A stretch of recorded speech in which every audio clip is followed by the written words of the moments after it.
Fala aí, galera, sejam bem-vindos ao maior e melhor canal de linguística do YouTube. Até porque é o único, né? Eu sou o Igor. Eu sou o Marcos. E a gente está aqui para tentar desconstruir um dos grandes mitos da história da linguística.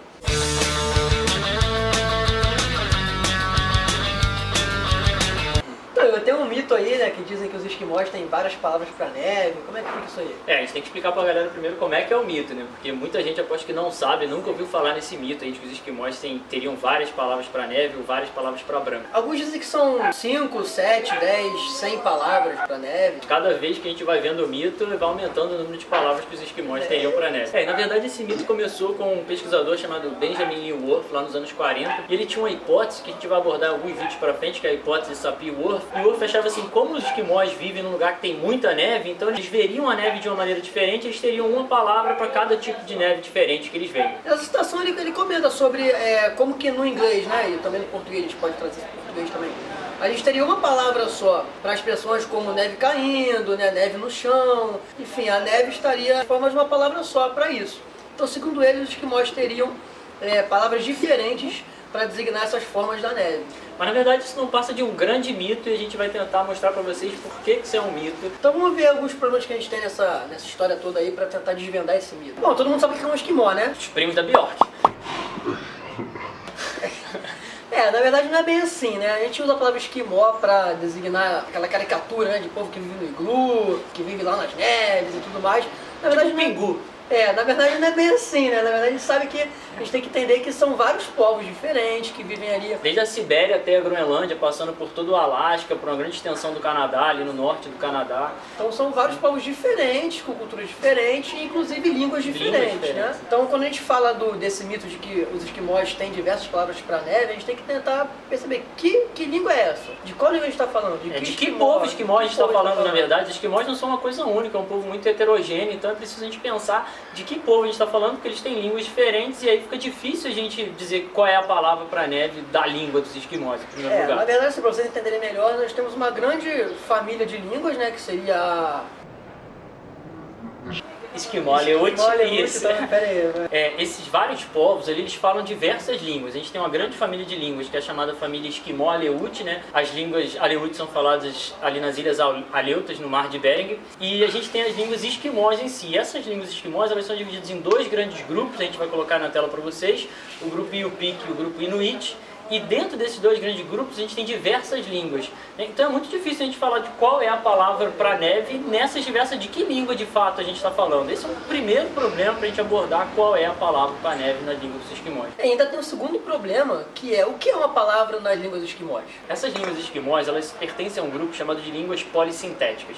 E as línguas polissintéticas, elas constroem as palavras de uma maneira muito diferente da maneira como as línguas flexivas, que são as línguas como o português, o inglês, constroem as suas palavras.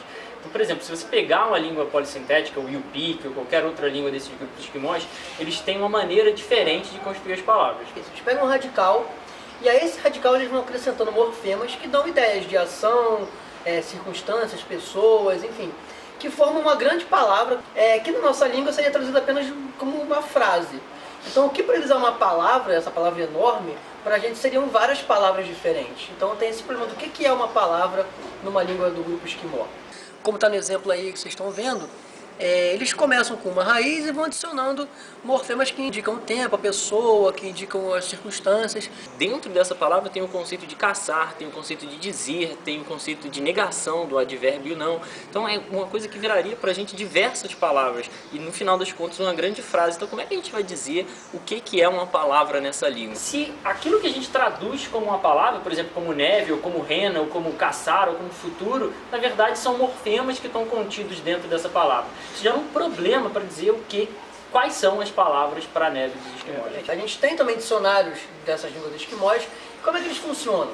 Para você não ter essas palavras enormes no dicionário, as pessoas que fizeram os dicionários dessas línguas usam esse radical como se fosse uma espécie de palavra. Então a entrada nos dicionários é feita pelo radical. Como aquele tutu lá que você tem que significa rena. Então a partir daquele radical eles vão aglutinando o sufixo até chegarem à composição completa da palavra. Mas tutu não é uma palavra porque ela não aparece sozinha na língua esquimó. Ela só aparece junto com outros morfemas. Então a gente não pode dizer que ela é uma palavra assim como as palavras do português. Então tem essa dificuldade. Mas enfim, de qualquer forma a gente tem esses dicionários que registram as palavras em esquimó, eles mostram o que seriam as palavras para a neve, né, em groenlandês. Quais seriam os radicais para a neve na língua dos esquimós. E a gente pode usar esses radicais para falar, então isso é a palavra para a neve dos esquimós. É isso?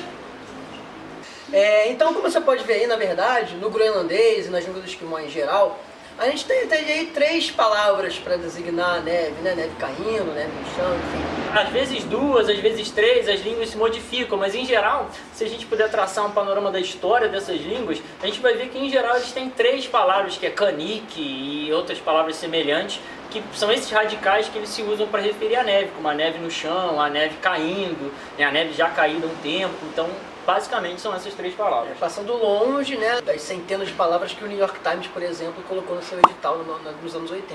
E na verdade parece que isso é um grande preconceito, né, contra uma maneira de olhar para as línguas estrangeiras como se elas fossem muito diferentes, muito esquisitas. Como se elas fossem exóticas.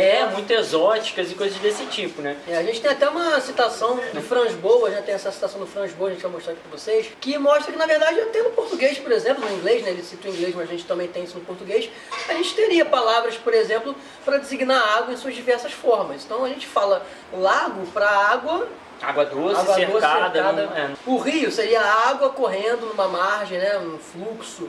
A onda seria a água em movimento ali. Enfim, são palavras teoricamente diferentes para designar formas diferentes da água. Então, a gente também teria essa quantidade enorme de palavras, mas não é uma coisa que nos choca. Aliás, essa citação que o Marcos falou do Franz Boas parece ter sido a citação que influenciou o Worf a desenvolver essa teoria, né, uma parte dessa teoria de que os esquimós teriam diversas palavras para neve. Porque o Worf parece que fez uma interpretação equivocada desse trecho do Boas, né? E aí ele analisou como se os esquimós fosse impensável para os esquimós pensar na neve se não fosse usando essas palavras. Mas na verdade isso é um grande equívoco, como a gente vai deixar para vocês aí em alguns vídeos à frente sobre essa hipótese Sapir-Whorf de que a língua determina o pensamento e a maneira como as pessoas pensam as coisas. A gente vai deixar aqui embaixo as referências bibliográficas, se você quiser se aprofundar. E qualquer dúvida, comentem aí e deem sugestões para próximos temas, para a gente poder discutir mais sobre a língua aí. E não se esqueçam de, se vocês gostaram, dar um joinha, né, se inscrever no canal, compartilhar com seus amigos nas redes sociais, dar uma divulgada. E muito obrigado por terem assistido aí os nossos vídeos. Valeu, galera. Mas você não vai pronunciar a palavra pra galera? Tutsukatar, vou colar aqui, tá? Não. Tutsukatar Exciting Geek. Tutsukatar Exciting Geek Tuk. Eu acho que a Bjork entenderia o que eu falei agora. Se não, o Pingu, pelo menos, eu aprovaria. Tutsukatar Exciting Geek Tuk. É isso. Depois dessa não precisa falar nada, né? Que isso, eu sou quase... Pô, eu e a Bjork a gente é assim, ó.